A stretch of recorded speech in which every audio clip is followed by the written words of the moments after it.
మనము 9 అంకె లెక్కియడం నేర్చుకుందాము. ఇప్పుడు మన పళ్ళ మీద మూతలు ఉన్నాయా, మూతలు ఎన్ని లెక్కించి ఈ పలక మీద 9 అని బాణం గుట్లు ఆధారంగా దిద్దాలి. ఓకేనా? 1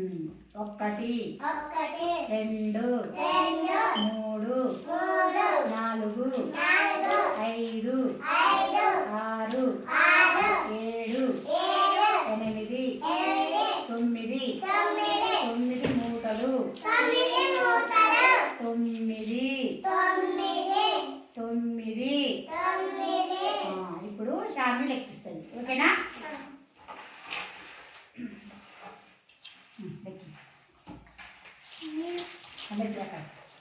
లెక్కి 1 2 3 4 5 6 7 8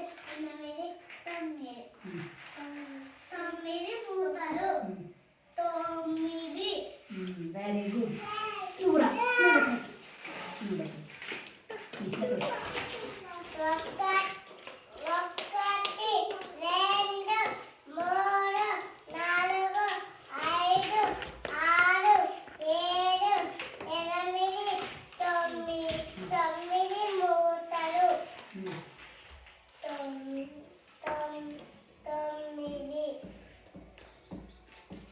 చాలా చక్కగా లెక్కింది. క్లాస్ లో